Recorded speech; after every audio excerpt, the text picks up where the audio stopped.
إن الحمد لله نحمده ونستعينه ونستغفره ونعوذ بالله من شرور أنفسنا ومن سيئات أعمالنا من يهده الله فلا مضل له ومن يضلل فلا هادي له ونشهد أن لا إله إلا الله وحده لا شريك له ونشهد أن محمدا عبده ورسوله أما بعد فإن خير الحديث كتاب الله وخير الهدي هدي محمد صلى الله عليه وسلم وشر الأمور محدثاتها وكل محدثة بدعة وكل بدعة ضلالة وكل ضلالة في النار। সমস্ত প্রশংসা সেই মহান সত্তা আল্লাহ সুবহানাহু ওয়া তাআলার জন্য, যিনি আমাদের সৃষ্টি করেছেন। শুধু সৃষ্টি করেননি, এই পৃথিবীতে সহস্র কোটি মাখলুকাত সৃষ্টি করার পরেও যিনি আমাদেরকে ঈমানের এই পেয়ালা পান করিয়েছেন, সেই মহান সত্তা আল্লাহ সুবহানাহু ওয়া তাআলার সংক্ষিপ্ত শুকরিয়া সুজুদ আদায় করি তার নিজের শেখানো ভাষা দিয়ে। সকলে এক বাক্যে পড়ি আলহামদুলিল্লাহ। মার্কাজুল হিদায়া পাকুড় ঝাড়খণ্ড এর উন্নতি কল্প এবং পরিচালনায় আজ তৃতীয় বার্ষিকী এই আজমুস শান হিদায়া কনফারেন্স 2026। আজকের এই আলোচনা সভাটিকে সফল করার জন্য যারা সার্বিক দিক দিয়ে সাহায্য এবং সহযোগিতা করেছেন, তাদের প্রত্যেকের নাম স্বতন্ত্রভাবে নিয়ে শুকরিয়া আদায় করা সম্ভব নয়। তারপরেও যারা অর্থ, শ্রম, অক্লান্ত পরিশ্রম, দোয়া এবং পরামর্শ দিয়ে সহযোগিতা করেছেন, মহান সত্তা আল্লাহ সুবহানাহু ওয়া তাআলার কাছে দোয়া, এই প্রার্থনা, আল্লাহ সুবহানাহু ওয়া তাআলা তুমি তাদের প্রত্যেকের নেক নিয়াত এবং নেক আমলগুলোকে কবুল করে নাও। সকলে পড়ি আমিন। মহান সত্তা আল্লাহ সুবহানাহু ওয়া তাআলার কাছে দোয়া, এই প্রার্থনা, আল্লাহ সুবহানাহু ওয়া তাআলা আমরা মানুষ, আমরা কম বেশি ছোট বড় ভুল, ত্রুটি বিচ্যুতি, গুনাহ, পাপ, অন্যায় করে থাকি। আজকের এই আলোচনা সভার ওসিলায় আমাদের পেছনের ছোট ছোট গুনাহগুলোকে তুমি ক্ষমা করে দাও। সকলে পড়ি আমিন। সম্মানিত সুধী, বাদ মাগরিব থেকেই এই কনফারেন্সের বিভিন্ন রকমের প্রতিযোগিতা, আলোচনা, গজল পাঠ হয়েছে। আজকের এই আলোচনা সভার মধ্যম লগ্নে আপনাদের সামনে উপস্থিত হয়েছি একটি নির্দিষ্ট বিষয়ের ওপরে সংক্ষিপ্ত পরিসরে কিছু কথা বলার উদ্দেশ্যে। আজকে যে বিষয়ে গুরুত্বপূর্ণ আলোচনা হবে, আলোচ্য বিষয়, যে আমলে নবীর সঙ্গী হওয়া যায়। কি বললাম, কথা বলেন, শোনাচ্ছে আমাকে? আচ্ছা, যারা দাঁড়িয়ে আছেন চলে আসেন তো ভাই। আচ্ছা, ছড়ে ছিটে যারা আছেন চলে আসেন, সামনে আসেন ভাই। আপনি ওখানে, আমি এখানে, হবে কি হবে, চলে আসেন, বসবেন। যখন মানুষ সেখানে পুরো সম্পূর্ণ হয়ে যাবে তখন ওই সাইডগুলো ব্যবহার করবেন। সামনে আসেন, চলে আসেন দ্রুত। এই ডিম পরে বিক্রি হবে বাবা, ওইদিকে যাও। আপনাদের সময়ের অনেক দাম, আমরা জানি। আমাদের সময়ের মোটো দাম নেই, আপনাদের সময়ের অনেক মূল্য। অনেক কাজ ফেলে থুয়ে এসে এই মাজলিসে বসেছেন, তারপর আবার আমাদের কথা শোনার জন্য বসেছেন। আপনার যে ভালো মানুষ তার প্রমাণ বহন করছে যে আপনারা শুনতে এসেছেন। এতটুকু আমাদের বাবার ভাগ্য ভালো, নচেত আজকের দিনে কে কার কথা শুনে? আপনার কথা তো আপনার বউ শুনে না, কিন্তু আপনি আমার কথা শোনার জন্য এসেছেন, এটা আমার বাপের ভাগ্য হলো না? তাই এটা আমাদেরকে ভাগ্য হলো যে আপনারা এসে বসেছেন, আমাদের কথা শুনবেন। তো যাই হোক, আপনাদের খুব বেশি সময় নষ্ট করব না। সামান্য কিছু কথা যেন আমরা পরমার্থিক জীবন প্রসঙ্গে একটু হলেও সচেতন হতে পারি। গোটা বিশ্ব জগতের প্রেক্ষাপট যা এখন ভয়ঙ্কর চলছে, এখন আলোচনার এই মঞ্চে বসলে আমাদের মধ্যে নিজেরাই একটু সংশয়ের মধ্যে পড়ে যায় যে আজকে এই জনগণকে আমরা কি বলবো, আজকে আপনাকে কি শেখাবো। এত বড় একটা আয়োজন করেছেন যে আপনাদের আজকে নতুন কি জানাবো আপনাদেরকে। কারণ গোটা বিশ্ব জগতে যেভাবে ইসলামকে নিয়ে টার্গেট করা হয়, মুসলিমদেরকে যেভাবে জঙ্গি সন্ত্রাসী হিসাবে টার্গেট করে ডাইরেক্ট সরাসরি এখন মুখে প্রচার করে, মাদ্রাসা মানে জঙ্গি সন্ত্রাসের আতর ঘর, এটা এখন হেডলাইনে আসতে তাদের কোনো সমস্যা হয় না, হয় নাকি কথা বলেন? মাদ্রাসা মানেই জঙ্গি। মাদ্রাসা শিক্ষাকে বন্ধ করার জন্য যেভাবে তৎপর চলছে, আসাম থেকে পশ্চিম বাংলা, ঝাড়খণ্ড, উত্তরপ্রদেশ সব জায়গায় মাদ্রাসা শিক্ষাকে এখন মনে করছে যে জঙ্গি শিক্ষা মনে করা হয় কি হয় না? তারপরেও এত ঝড় এত প্রতিকূলের মাধ্যমে আমাদের অনেক শেখ মাশেক আলেম ওলামারা আছে, তারা এক ধরনের জীবনের রিস্ক নিয়ে, হুমকি নিয়ে তার এই মাদ্রাসাগুলোকে তারা চালিয়ে চলে যাচ্ছে। এটা ভারতবর্ষের মাটিতে যতক্ষণ পর্যন্ত দুঃসাহসিকতা পরিচয় না দিচ্ছেন ততক্ষণ পর্যন্ত মাদ্রাসাতে যুক্ত থাকবেন। মানুষ অনেকে ভয়ও করে, করে কি করে না? দেখেন সব জায়গাতে মানে টার্গেট একটা, মাদ্রাসা বন্ধ করে দাও, একটাই কথা, মাদ্রাসাকে বন্ধ করে দাও, মাদ্রাসা শিক্ষা চলবে না। মাদ্রাসাকে নিয়ে হাজার রকমের তাদের দীর্ঘদিন ধরে পরিকল্পনা চলছে। আল্লাহ সুবহানাহু ওয়া তাআলা এই মাদ্রাসাগুলোকে তুমি কিয়ামত পর্যন্ত প্রতিষ্ঠিত রাখো, বলে পড়ি আমিন। সম্মানিত সুধী, আলোচ্য বিষয় যে আমলে জান্নাতে ঘর পাওয়া যায়, যে আমলে নবীর সঙ্গী হওয়া যায়। কি বললাম? আরো জোরে বলেন তো। তার মানে আমাদের নবীদের সঙ্গী হওয়া, নবীদের সঙ্গে থাকা, এটা হচ্ছে জান্নাতের সব চাইতে অনেকগুলো নিয়ামতের মধ্যে একটা নিয়ামত, যে নবীর সঙ্গী হবেন। মানে এটা নবীর বাড়ি জান্নাতের, তার পাশে সিদ্দিক আকবর, তার পাশে ওমর ইবনুল খাত্তাব, আর তার পাশে যদি আপনার ঘরটা হয়ে যায়, বলেন কেমন লাগবে? অনেকটা ভালো লাগবে না? দুনিয়াতে কোনো মানুষ সে বড় ব্যক্তির বাড়ির পাশে যদি আপনার বাড়ি হয়, আপনি দুনিয়াতেই অনেক খুশি হয়ে যান, হন না? যদি আপনার এলাকা যদি এমএলএ বাড়ি পাশের বাড়ি, যদি কেউ জিজ্ঞেস করে কোথায় বাড়ি রে, আপনি গর্ব করে বলেন ওই যে এমএলএ বাড়ি পাশে বাড়ি আমার। যে কোন এক সিনেমার নায়কের বাড়ি তার পাশে বা তার এলাকাতে যদি বাড়ি হয়, আপনি ডাইরেক্ট গর্ব করে আপনি বলে দিবেন, আরে আমি কোথাকার মানুষ জানিস, আরে আমি ওই মনিরামপুরের ওখানকার মানুষ। মানে এটা বলার পরে সেলিব্রিটি ব্যক্তির নাম নেন কেন?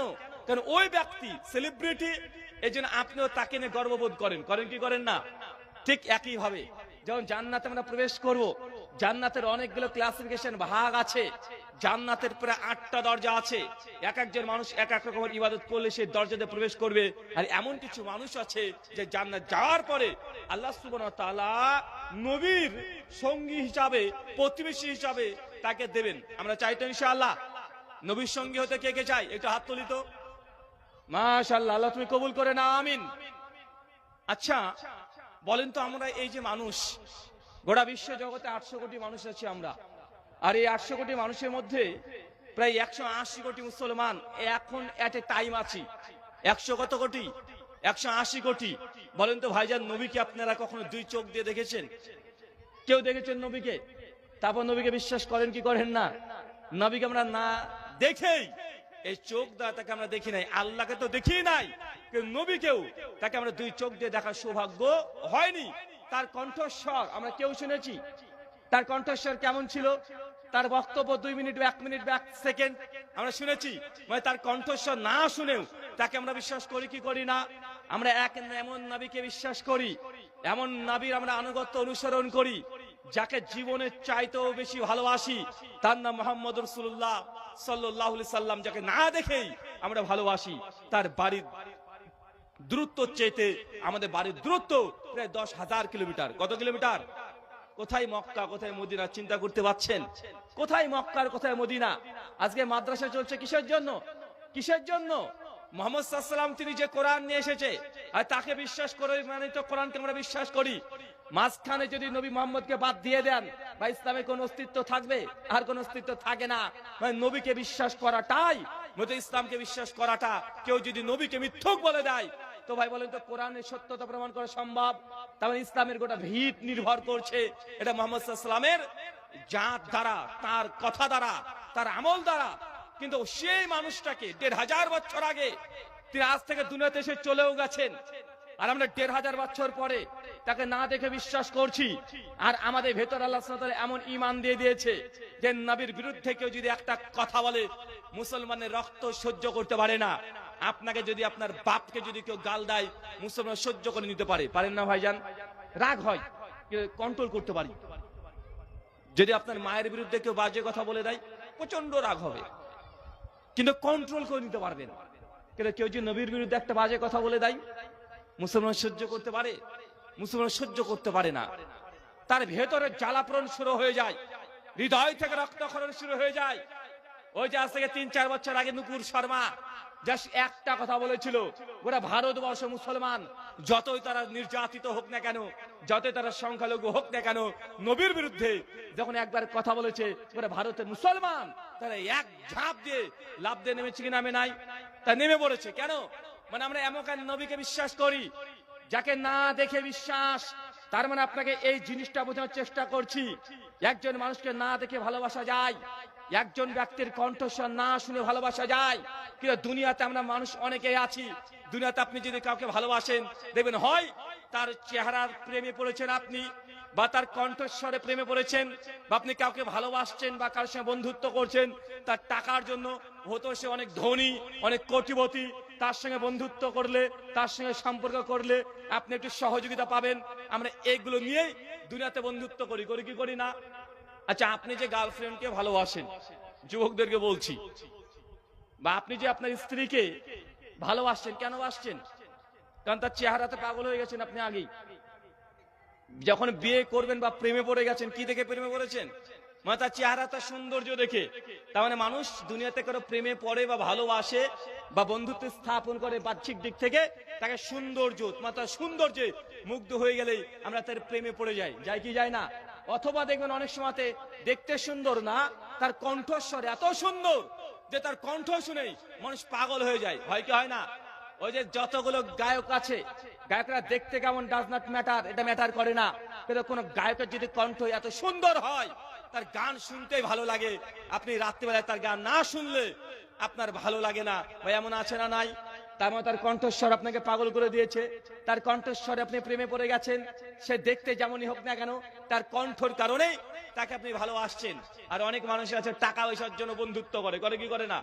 যে ওই বড় লোকের সঙ্গে একটু যে বন্ধুত্ব করি, বিপদে আসলে সে আমাকে উপকারে দেবে। আচ্ছা, আমরা যে নবীকে ভালোবাসি কিসের কারণে? কোন কারণ আছে বলেন তো? টাকার কারণে? ইসলাম গ্রহণ করলে টাকা পান না টাকা শেষ হয়ে যায়? টাকা পান কিনা টাকা শেষ হয়ে যায়। আর ইসলাম গ্রহণ করলে তো টাকা শেষ হয়ে যায়। আরে আপনি উপার্জন করবেন, যাকাত দিতে হবে, আপনি উপার্জন করবেন, সদকা দিতে হবে, আপনি উপার্জন করবেন, ফিতরা দিতে হবে, আপনি উপার্জন করবেন, হজ করতে যেতে হবে, আপনি উপার্জন করবেন। গরিব মিসকিন মানুষ যদি হাত পাতে, মুসলমানের মুমিনের হৃদয় খালি হাতে ফেরত দেয় না, মানে আপনি মুসলমান, মানে টাকা চলে যাবে আল্লাহর পথে। তবে নবীকে পাওয়ার জন্য, আল্লাহকে পাওয়ার জন্য ভাই ইসলাম যখন গ্রহণ করছেন, তখন কি টাকা পান না টাকা শেষ হয়ে যায়? টাকা শেষ হয়ে যায় না? আচ্ছা, নবী কি তার কণ্ঠস্বর তো আমরা শুনিনি, তারপর তাকে আমরা ভালোবাসি কি বাসি না? তাকে তো দুই চোখ দিয়ে আমরা দেখিনি, তারপরে তাকে ভালোবাসি কি বাসি না? মানে দুনিয়াতে যতগুলো প্রেম প্রীতি ভালোবাসা যা আছে, আমরা নবীর সঙ্গে একটা কানেকশন নাই, তারপরেও জানের চাইতে বেশি ভালোবাসি। এটা হচ্ছে ইমান। এটা কি ইমান? এই ইমান আল্লাহ ১৫০০ বছর পর আমাদেরকে দিয়েছে। এটা মোটেও কম জিনিস মনে করিয়েন না। পৃথিবীতে ৮০০ কোটি মানুষ আছে, তারা এই ইমান পায় নাই, কিন্তু আমরা ১৮০ কোটি মুসলমান আছি। এর জন্য আল্লাহ সুবহানাহু শুকরিয়া আদায় করার দরকার আছে যে এতদিন পর ১৫০০ বছর আগে দুনিয়াতে চলে গেছে, তারপরেও কিতাবে বইপত্রে ওই ব্যক্তির নাম লেখা আছে, ওই ব্যক্তির সম্পর্কে আলোচনা করা আছে। আমরা শুধু পড়ে পড়ে তাকে জানে চাইতেও বেশি ভালোবাসি, তাকে সেম টু সেম আমরা নকল করার চেষ্টা করি। তিনি যদি এটা হ্যাঁ বলেছে জায়েজ মনে করি, তিনি যেটাকে না বলেছে আমরা না জায়েজ মনে করি, করি কি করি না? ভাইজান, পারমার্থিক জীবন, মৃত্যুর পর আমাদেরকে উঠতেই হবে। মনে করেন না এই দুনিয়াটা এই ক্ষণস্থায়ী দুনিয়া, এই দুনিয়ার বাস্তবতা অনেকটা ভয়ঙ্কর মনে করতে পারেন। সামান্য কয়দিনের জন্য এই দুনিয়াতে আমরা এসেছি। আজকে কত সুন্দর করে প্যান্ডেল আপনারা সাজিয়েছেন, পাড়ার মানুষ আজকে অনেক খুশি। আজকে মাদ্রাসার শিক্ষক থেকে শুরু করে ছাত্র সবাই আমরা খুশি। খুশি না ভাইজান? খুশি কেন? আজকে একটা অনুষ্ঠান হচ্ছে, কত সুন্দর করে মাজমাটাকে আপনারা তৈরি করেছেন। কিন্তু আগামী কাল সকাল হতে না হতেই বন্ধ সব ভেঙে চূর্ণ বিচূর্ণ করে দেবে কি দেবে না? সব ভেঙে চূর্ণ বিচূর্ণ করে দিবে। কারো দুঃখ লাগবে? কারো দুঃখ লাগবে না। এত সুন্দর করে আয়োজন করেছে, কাল হলেই সব ভেঙে চূর্ণ বিচূর্ণ করে দেবে। কেন? কারণ এটা তৈরি করার পিছনে একটা উদ্দেশ্য আছে, আছে না নাই? যখন উদ্দেশ্য শেষ হয়ে যাবে, সমস্যা আপনারা ভেঙে দিবেন, আপনাদের ভেতর থেকে একটু কোনো কিছু খারাপও মনে হবে না, আর ভাঙবেন, এটাই স্বাভাবিক। তো এই মহাবিশ্ব গোটা সৃষ্টি জগৎ আল্লাহ সৃষ্টি করেছেন কি করেননি? আল্লাহ এগোটা সৃষ্টি জগৎকে ধ্বংস করবে কি করবে না? নিমেষে সেকেন্ডে আল্লাহ ধ্বংস করে দিবে। কুল্লুমান আলাইয়া ফান। যা দেখছেন, যা চোখ দিয়ে দেখতে পাচ্ছেন আর যা দেখতে পাচ্ছেন না, সবকিছু আল্লাহ একদিন ধ্বংস করে দিবে। আমরা মনে করি যে দুনিয়াটা আমাদের জন্য শেষ। চাচা, ব্যাপারটা এমনটা নয়। এই মহাবিশ্ব আল্লাহ যা সৃষ্টি করেছে আমাদের জন্য। কাদের জন্য? আমাদের জন্য। এই যে আকাশের সূর্য দেখছেন না, কাদের জন্য তৈরি করেছে? আমাদের জন্য। যে আমরা দুনিয়াতে ভালোভাবে পরীক্ষা দিতে পারি, আমরা ঠিকভাবে যে দুনিয়াতে মানে চলতে পারি, আমাদের জন্য সমস্ত কিছু সৃষ্টি করা হয়েছে। আচ্ছা, সূর্য তো সকলবার দেখতে পান না? সূর্য দেখতে কতটুকু মনে হয়? কত বড় সূর্য? ওই ভাত খান যে থালার সমান মনে হয় না? হ্যাঁ, মানে তো সূর্য একটা ওই যে চোঙগুলো লাগানো আছে না, চোঙের চাইতেও ছোট তাই মনে হয়। চাচা, সূর্যকে যেমন চোঙের বা ভাতের থালার সমান মনে করছেন, আসলে সূর্য কিন্তু অত ছোট না। আমরা পৃথিবী নামক এই গ্রহে আছি। এই গ্রহ থেকে প্রায় 15 কোটি কিলোমিটার দূরে সূর্য আছে। কত কিলোমিটার? আরো জোরে বলেন। 15 কোটি, মানে 15 কিলোমিটার না, 15,000 না, লাখও না, 15 কোটি কিলোমিটার দূরে। মানে আমাদের পৃথিবী এখান থেকে 15 কোটি কিলোমিটার দূরে কি আছে? সূর্যটা আছে। তো দূর থেকে আমরা যেহেতু পৃথিবী থেকে দেখছি সূর্যকে, তাই মনে হচ্ছে যে সূর্যটা ছোট। সূর্য কিন্তু আসলে ছোট না। আমাদের এই পৃথিবী মানে ঝাড়খণ্ড না, পৃথিবী মানে শুধু পশ্চিম বাংলা নয়, পৃথিবী মানে গোটা ভারতবর্ষ নয়, পৃথিবী মানে গোটা ভারত, বাংলাদেশ, পাকিস্তান, ইন্দোনেশিয়া, চীন, নেপাল, জাপান, ভুটান, ইউরোপ যা আছে, পৃথিবীর 250খানা রাষ্ট্র মিলে, সবগুলো মিলে একটা পৃথিবী। পৃথিবীর মধ্যে বা 3 ভাগ জল আর 1 ভাগ স্থল। চিন্তা করতে পারছেন? মানে 3 ভাগই পানি আর 1 ভাগ মানুষটি বসবাস করা উপযোগী। কিন্তু আমরা যেখানে যাই সেখানে দেখি, মনে করি যে সেখানে তো বাড়ি ঘর, সেখানে তো মাটি আছে, কিন্তু মাটির চাইতে পানি এই পৃথিবীতে বেশি। মানে 3 ভাগই পানি আর 1 ভাগ স্থল। এর মধ্যে পাহাড়, এর মধ্যে পর্বত, এর মধ্যে অ্যামাজন জঙ্গল, এর মধ্যে বাড়ি ঘর, এর মধ্যে ব্যবসা বাণিজ্য, সবকিছু। পৃথিবী কত বড় বুঝতে পারছেন? তাহলে বোঝা যাচ্ছে পৃথিবীটা কত বড়, কত মহা বিশাল পৃথিবী। আর যে সূর্যটাকে ভাতের থালার মতো দেখছেন, ওই সূর্যটা পৃথিবীর চাইতেও বড়। কার চাইতে বড়? কার চাইতে বড় বলেন? পৃথিবীর চাইতেও বড়। কতটুকু বড় জানেন? 1 গুণ 2 গুণ না, 100 গুণ 200 গুণও না, 1000 গুণ বা 2000 গুণও বড় নয়। এই পৃথিবীর চাইতে 13 লক্ষ গুণ বড় একটা সূর্য। বুঝেনি মনে হয়? আল্লাহ যে রব্বুল আলামিন, তিনি যে সমগ্র সৃষ্টি জগতের রব, এই মহাবিশ্বের রব, আপনি এখনো বুঝতে পারেননি যে মহাবিশ্ব কি জিনিস। শুধু পৃথিবীর মধ্যে আমরা আছি আর আমরা মনে করছি যে কত বৃহৎ একটা জায়গা। আমাদের এই পৃথিবী তো এত বড়, এই পৃথিবীর চাইতে 13 লক্ষ গুণ বড় একটা সূর্য। 13 লাখ গুণ, মানে আমাদের এই পৃথিবীর মতো 13 লক্ষ। কারণ পৃথিবী যদি সূর্যের মধ্যে ঢুকিয়ে দেন, সূর্য হজম করে নেবে। এখন চিন্তা করে দেখেন সূর্যটা কত বড়। তবে আমি একটু টেনশনে পড়ে যাই। আমি একজন হিন্দু পণ্ডিতের একটা আলোচনা শুনছিলাম। আলোচনা শুনতে শুনতে তিনি বলছেন, তাদের রামচন্দ্র চতুর্দিকে জয় শ্রীরাম জয় শ্রীরাম করে চিৎকার দেওয়া হয় না? আপনাদের ঝাড়খণ্ডেই তো কি নাম যেন ছিল, ছেলেটাকে জয় শ্রীরাম বলে পিটিয়ে হত্যা করে দিয়েছিল। তারপরে আনসারি, তাকে হত্যা করে দিয়েছিল না?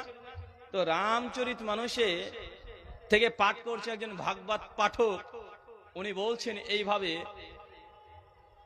হনুমানজি বজরঙ্গী, তো উনি ছোটবেলাতে ঘরের মধ্যে তার মা তাকে বেঁধে রেখেছে, আর জানলা দিয়ে দেখছে যে সূর্য আকাশে ঘুরে বেড়াচ্ছে।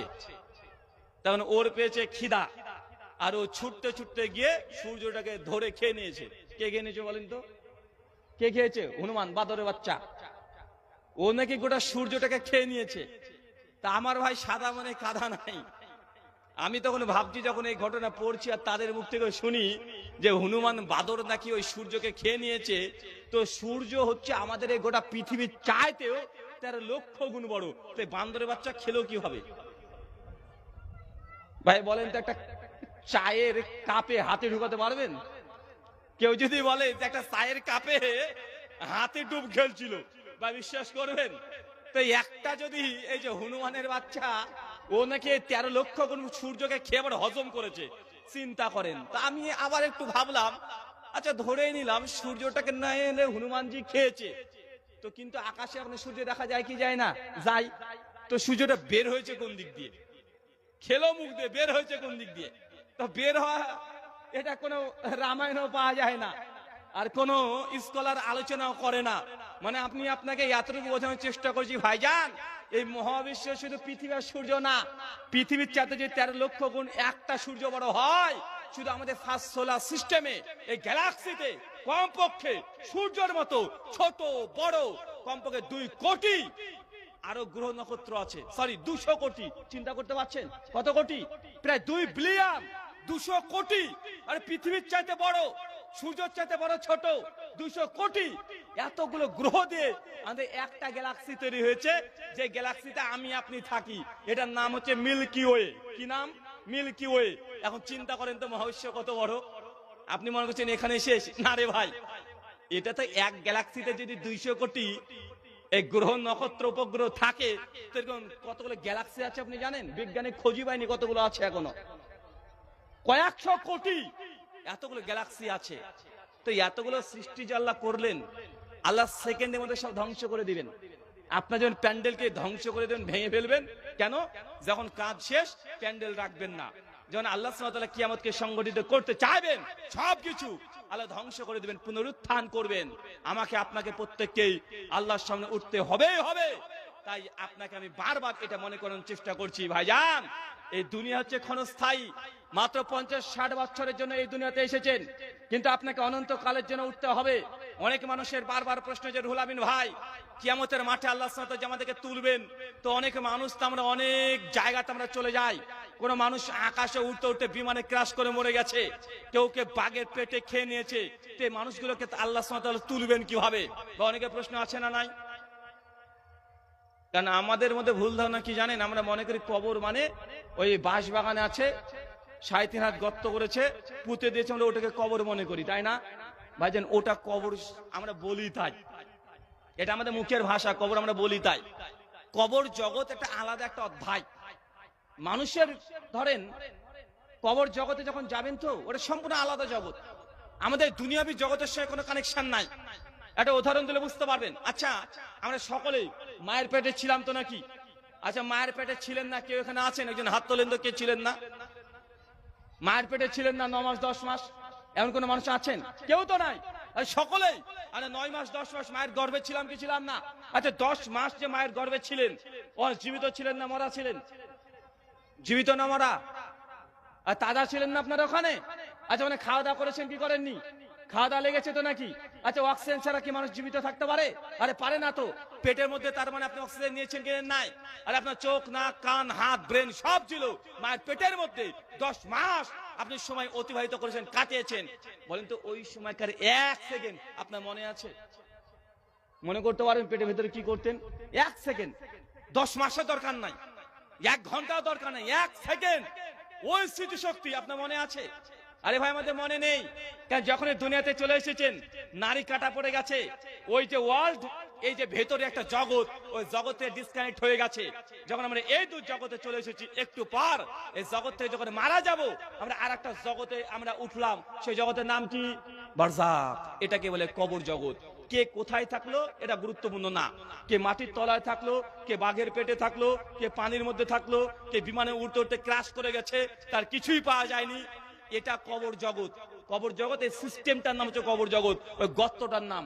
কথা কি বুঝতে পারছেন? অনেকে টেনশন, হুজুর হিন্দুদেরকে তো পুড়িয়ে দেয়, তাহলে ওদেরকে আবার কবর আযাব দিবে কিভাবে? তাদের তো কিছুই পাওয়া যায় না, তার মানে কবর আযাব তাদের মনে হবে না। আমাকে একজন বলছে যে ভাইজান, হিন্দু দাদাদেরকে তো এই আগুন দিয়ে পুড়িয়ে দেয়, তো তাদের তো আযাব হয় না। আমি বলছি ভাই, জাহান্নামের আগুন আগে থেকে তার একটু একটু পায়ে পেয়ে গেছে। জাহান্নামে কি আছে? কি আছে? আগুন আছে না? তো মরার পরে আগুন জ্বলছে, তার মানে কি? মোটামুটি মানে পিকচার, মানে ট্রেলার দেখছেন, বাকি পিকচার পরে দেখা যাবে, এমন নয় কি? আসলে আমরা নিজে থেকে চিনতে পারি না। আমাদের ইসলাম সম্পর্কে কিছু কোর ধারণা, কিছু আমাদের ভুল আছে। এই জন্য আমাদের ইয়াং যুবক তরুণ সমাজ যারা আছে তাদের মধ্যে হাজার রকমের প্রশ্ন চলে আসে।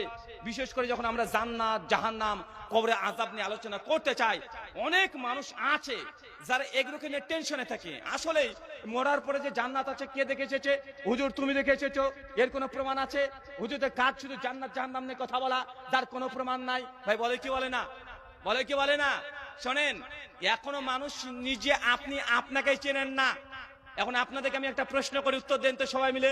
আচ্ছা বলেন তো, ব্রাদার রাহুল কোনটা? বলেন। এটা না আমি। কিভাবে চিনলেন আমাকে? সোশ্যাল মিডিয়াতে। আচ্ছা হঠাৎ করে আমি এসেছি, এখন উনি যে আমি না, উনি যে ব্রাদার রাহুল না, আমি যে ব্রাদার রাহুল, তার প্রমাণ কি? বলেন তো দেখে, আপনাদের ব্রেন একটু চেক করি। আমি যে ব্রাদার রাহুল তার প্রমাণ কি? জি, ও আমার চেহারার সঙ্গে মিল আছে। আচ্ছা আজ থেকে 30 বছর আগে, আজ থেকে 30 বছর আগে কি আমার এমন চেহারা ছিল? আমি যখন প্রাইমারি স্কুলে পড়তাম, ন্যাংটায় ঘুরে বেড়াতাম, মার কোলে যখন আমি দুধু পান করতাম, সেই সঙ্গে আমার দাড়ি ছিল, আমার কণ্ঠ এমন ছিল, আমার চেহারা এমন ছিল, আমার হাইট এমন ছিল, আমার ফিগার এমন ছিল, তো সেই সময় আমি কি আলাদা কেউ ছিলাম? বলেন। আচ্ছা আজ থেকে 20 বছর পর আমি কেমন থাকবো? আমার মধ্যে পরিবর্তন আসবে কি আসবে না? মানে মানুষের এই বাহ্যিক যে বডি দেখছেন, ফিগার দেখছেন, রক্ত মাংসের শরীর, এটা আমি না। আর এটা যদি আমি হতাম, তাতে 20 বছর আগে আমি এমন ছিলাম না। আজকে 20 বছর পর আমার পরিবর্তন হবে, আমার সমস্ত কিছু পরিবর্তন হবে। আমার ফিগারের পরিবর্তন হয়ে যাবে, কণ্ঠস্বরের পরিবর্তন হয়ে যাবে, চেহারার মধ্যে পরিবর্তন হয়ে যাবে। যেমন আজ থেকে 20 বছর আগে যখন বালক ছিলাম, একটা পরিবর্তন এসেছে। এসেছে কি আসে নাই? তার মানে যেটা আমাকে দেখছেন এটা আমি না। আপনার যে বডি, এটা আপনি না। যদি হতেন তো 20 বছর পর পরিবর্তন হয়ে গেলে আপনি কি আপনি থেকে অন্য কেউ পরিবর্তন হয়ে গেলেন? তা তো না। তাহলে আপনি কোনটা? একজন মানুষকে চিনেন কিভাবে যে এটাই সেই ব্যক্তি? চিনেন কিভাবে? বলতেন জ্ঞান। যে রাহুল ভাই আপনার জ্ঞান দেখলে বুঝেনি কেন? আপনি যখন হিন্দু ধর্মের কথা বলেন, আপনি কোরআন হাদিসের কথা বলেন, তো এই কথাগুলো শুনে আমরা বুঝেনি যে এটা হচ্ছে ব্রাদার রাহুল। আচ্ছা এখন আমার যে জ্ঞান, আজ 20 বছর আগে আমার সেই জ্ঞান ছিল? আজ 20 বছর পর আমার সেই জ্ঞান থাকবে? হয় বাড়তে পারে বা কমে যেতে পারে, হয় বাড়বে বা কমবে, ত্রুটি বিচ্যুতি হয়ে যেতে পারে। পারে কি পারে না? মানুষের জ্ঞান, মানুষের নলেজ, এটাও পরিবর্তনশীল। এটা এককালে ছিল না, এটা ধীরে ধীরে অর্জন করতে হয়েছে। আজকে যে জ্ঞান আছে, আজ 20 বছর পর এই জ্ঞানেরও পরিবর্তন হবে। তাহলে জ্ঞান দিয়ে মানুষকে আইডেন্টিফাই করা, জ্ঞান দিয়ে এটা মানুষের পরিচিত হওয়া, আইডেন্টিটি এটা না। তার মানুষের জ্ঞানেরও পরিবর্তন হয়, হয় কি হয় না? তাহলে আমি কোনটা, আপনি কোনটা? যতক্ষণ এই প্রশ্নের উত্তর আপনি যথেষ্টভাবে বের করতে না পারছেন, ততক্ষণ পর্যন্ত আপনি মৃত্যুর পর পরলৌকিক জীবন, পরমার্থিক জীবনে আল্লাহ সুবহানাহু ওয়া তাআলা কি করবেন এটা আপনি নিজেও বুঝতে পারবেন না। কারণ অনেক প্রশ্ন লুকিয়ে থাকে, আধ্যাত্মিক বিষয়গুলো লুকিয়ে থাকে, কারণ জনগণ বুঝতে চায় না আসলে আমি কোনটা, আপনি কোনটা। আর আমি আপনি এই মাংসের শরীরটা না, আমি আপনি হচ্ছে আমার জ্ঞান বা ইলমটা নয়, আমি আপনি হচ্ছে আমার রূহ। কি বললাম কথা বলেন? কি জিনিস? কোনটা? স্পিরিট, আত্মা, রূহ, এটা হচ্ছে আমি। আমি যদি মারা যাই, সে বিমান ক্রাশ করে মৃত্যুবরণ করে পানির তলায় মৃত্যুবরণ করি, আমার রুহু আল্লাহর কাছে যাবে কি যাবে না? কথা বলেন। আর রুহু যদি থাকে, আল্লাহ সুবহানাহু ওয়া তাআলা আমাকে রক্ত মাংসের শরীর আবার তুলবে, এটা আল্লাহর কাছে কি খুব কঠিন মনে হচ্ছে আপনার? কথা বলেন তো। রুহু যদি থেকে যায়, এই রক্ত মাংস দিয়ে তৈরি করে আল্লাহর কাছে খুব কঠিন মনে হচ্ছে। আরে এটা তো আপনি প্রতিদিন দেখছেন। আরে কিছুদিন পরে আম খাবেন, আম খাওয়ার পরে বাড়ি পেয়েছেন, আম আটিটাকে ফেলে দিয়েছেন, আটিতে কিচ্ছু নাই, একদম পুরো আম খেয়ে একদম আটিটাকে ফেলে দিয়েছেন, ওই আটি থেকে একটা গাছ বের হয়, বের হয় কি বের হয় না? আরে ভাই আটি যদি এই দুনিয়ার মাটি থেকে যদি আরে গাছ তৈরি করে দিতে পারে, তো আল্লাহ সুবহানাহু ওয়া তাআলা আমাদের আত্মা থেকে সেম আমার মতো বডি আবার তৈরি করে আল্লাহ শাস্তি দিতে পারে কি পারে না? আপনার কাছে আপনার ব্রেনে ঢুকতে না পারে, আপনার জ্ঞানে কুলাতে না পারে, তার মানে এই নয় যে মৃত্যুর পর পারমার্থিক জীবন নাই। ভাইজান আপনাদেরকে আমি এই জিনিসটাকে শক্ত দিয়ে বোঝানোর চেষ্টা করছি, মৃত্যুর পর অনন্ত জীবন, এটা নিয়ে সংশয় করার কোনো জায়গা নাই। আপনি বুঝতে পারছেন না, এটা আপনার জ্ঞানের স্বল্পতা। কিন্তু মৃত্যুর পর জীবন এটা অবধারিত। যতক্ষণ এর প্রতি ঈমান না আসছে, ততক্ষণ ইসলাম কি, জান্নাত কি, জাহান্নাম কি, এই জিনিসগুলো আলোচনা শুনলেও আপনার ভিতরে কোনো ইফেক্ট পড়বে না, কোনো পরিবর্তন আসবে না, যতক্ষণ অগাধ বিশ্বাস না হবে মানুষের মৃত্যু অনিবার্য। সত্য কথা, সত্য না ভাইজান? আচ্ছা, মানুষ মরেনি এমন কোন মানুষ আছে? আচ্ছা, বিজ্ঞান তো এত উন্নত হয়েছে, এত উন্নত হয়েছে, কিন্তু মানুষকে চিরস্থায়ী করতে পেরেছে? আজ পর্যন্ত কত কি আবিষ্কার করে ফেলেছে মানুষ। মানে এখনকার আমাদের সময়ে যা দেখছি, মানে মনে হচ্ছে মানুষ এমন কিছু নাই যে মানুষ তৈরি করতে পারেনি, সবকিছু তৈরি করে ফেলেছে। কিন্তু মানুষ যে তার একটা মানুষকে যে নতুন করে তৈরি করে রূহ দিয়ে, আত্মা দিয়ে, এটা পেরেছে? কথা বলেন। আরে না রে ভাই, মানুষের মৃত্যু যেমন বাস্তব, মৃত্যুর পর আপনাকে আবার তোলা হবে। একদম আমের আটি খাওয়ার পরে আটি যখন ফেলে দেন, যখন আপনি ওই যে কাঁঠাল খাচ্ছেন, কাঁঠাল খাওয়ার পরে কাঁঠাল বীজটা নিচে ফেলে দিচ্ছেন, ঠিক ওই বীজ থেকে আবার ওই বিচি থেকে আবার কাঁঠাল গাছ তৈরি হয়ে যায়। হয় কি হয় না? আমাদের এই আত্মা আছে, যত কিছু দুনিয়াতে করছেন আত্মার মধ্যে রেকর্ড হয়ে যাচ্ছে। আপনি কত কোটি নেকি করছেন, কত কোটি আপনি আমল করেছেন, কতটা গুনাহ করেছেন, সব আপনার এই আত্মার মধ্যে, রুহের মধ্যে সবগুলো একদম ডাটাবেস, তথ্যের মতো ডকুমেন্টস আল্লাহ রেডি করতে পারে কি পারে না? একটা যদি ওই লোহার 3-4টে দাগ দেয়া থাকে, মেমোরি কার্ড দেখেছেন? আচ্ছা, মোবাইলে মেমোরি কার্ড দেখেন নাই? আচ্ছা, মেমোরি কার্ডে কি পাওয়া যায়? ক কেজি লোহা আছে, ক কেজি পিতল আছে। আরে ভাই, 2 গ্রামও হবে না, 1 গ্রামও হবে না, ছোট ছোট 3-4টে দাগ দেয়া থাকে। ওর মধ্যে দেখেন কতগুলো সিনেমা লোড হয়ে যায়। হয় কি হয় না? কতগুলো আপনার গান লোড হয়ে যায়, কত গজল লোড হয়ে যায়, ঘন্টার পর ঘন্টা ভিডিও দেখতে পারেন। তা আল্লাহ সুবহানাহু ওয়া তাআলা আমাদের ভেতরে যে রূহ আছে, এই রূহের মধ্যে যা দুনিয়াতে করছেন সব রেকর্ড করতে পারে কি পারে না? আরে সবগুলো রেকর্ড হতে পারে, এটা অস্বাভাবিক কিছু নয়। আমাদের তরুণ যুবকদেরকে নিয়ে কষ্ট হয় যখন আমরা ধর্মের কথা বলি, যখন জান্নাত জাহান্নামের কথা বলি, তখন তাদের মধ্যে সন্দেহ সংশয় তৈরি হয় যে হুজুরদের কাজ শুধু জাহান্নাম নিয়ে কথা বলা, হুজুরদের কাজ শুধু হালাল হারাম নিয়ে কথা বলা। তারা মনে করছে এই কথা হলো আমাদের ব্যক্তিগত কথা, আমরা বানিয়ে বলছি। না রে ভাই, এটা অনন্ত জীবন আছে, এটা নিশ্চিত। এই ইয়াকিন, এই বিশ্বাস আপনার রাখতে হবে। ইনশাআল্লাহ এই বিশ্বাসের মধ্যে কোনো সন্দেহ পোষণ করা যাবে না। আল্লাহ সুবহানাহু ওয়া তাআলা তুমি আমাদের প্রত্যেককে বোঝার তৌফিক দান করো, আমিন। সম্মানিত সুধী, আলোচ্য বিষয় যে আমলে নবীর সঙ্গী হওয়া যায়। আমি খুব বেশি বলবো না, গুটি কয়েক আমলের কথা বলবো, যে আমলগুলো করলেই ইনশাআল্লাহ জান্নাতে পরমার্থিক জীবনে নবীর জন্য সঙ্গী হতে পারেন। আচ্ছা, দুনিয়াতে নবীকে তো আমরা পাইনি। অনেক মানুষের আমাদের ইচ্ছা যদি দুনিয়াতে আল্লাহ নবীর সঙ্গে আমরা থাকতে পারতাম, যে নবীর সময় যদি আমরা মক্কাতে জীবন পেতাম, তার নবীর প্রতি ঈমান আনতাম, তার পিছনে নামাজ পড়তাম। অনেকে আমরা লালায়িত আছে না নাই? আছে না নাই? আর অনেকে আমাদের আশা যে নবীর সঙ্গে আমরা থাকতে পারতাম, তার নবীর সঙ্গে আমরা হজ করতাম, আমরা হিজরত করতাম, তার পেছনে নামাজ পড়তাম। কিন্তু সেই ভাগ্য আমাদের হয়নি। নবী এমন কিছু আমল আমাদেরকে জানিয়ে গেছেন যে আমলগুলো করলেই আমরা নবীর সঙ্গী হব। চলেন একটা আমল আপনাকে বলি। এক, সুনান তিরমিজি হাদিস না 2122, নবী বলছেন কোন ব্যক্তি যদি অধিক পরিমাণে দুরূদ পড়ে, তাহলে ওই ব্যক্তি নবীর অতি নিকটবর্তী হবে। কথা বুঝেননি মনে হয়? কি হবে বলেন তো? আপনার আমলে যত বেশি দুরূদ থাকবে, কি থাকবে? কি থাকবে বলেন তো? যত বেশি দুরূদ থাকবে। শেখ আলবানী এবং শোয়েব আরনাউত রাহিমাহুল্লাহ একজন হাদিসটাকে হাসান বলছেন, একজন সহিহ দাঈফ বলছেন। তবে শেখ আলবানী শোয়েব আরনাউত হাদিসটাকে একাধিক সনদ থাকার কারণে তিনি হাসান লি গহরি বলছেন। মানে আপনার আমলে যদি অধিক পরিমাণে দুরুদে ইব্রাহিম দুরুদ থাকে, তাহলে জান্নাতে আপনি নবীর নিকটবর্তী হবেন। যত বেশি থাকবে তত বেশি আপনি জান্নাতের নিকটবর্তী হবে। এখন দুরুদ মানে কোনটা? কোনটা? এই যে আপনাদের ঝাড়খণ্ডের একটা বক্তা আছে, মানে সবসময় আহলে হাদিস থেকে গালি দেয়, আছে না? কি যেন নাম ওর? জি, মানে সব সময় মানে ওর বক্তব্য মানে আহলে হাদিস বিদ্বেষী বক্তব্য। বক্তব্য মানে আহলে হাদিসকে ধুয়ে মুছে দিতে হবে, মানে চিল্লার চেঁচামেচি করতে হবে। এখন দুরুদ বলতে তাদের অভিযোগ যে আমরা আহলে হাদিস আপনাকে দুরুদ পড়ি না। ভাই বলে কি বলে না? আরে ভাই, আহলে হাদিসরা যত বেশি দুরুদ পড়ে, দুনিয়াতে এমন কোন ব্যক্তি নাই যে আহলে হাদিসের বাচ্চার মতো এতগুলো দুরুদ পড়ে। তার জ্বলন্ত দৃষ্টান্ত মাদ্রাসায় চলে যান।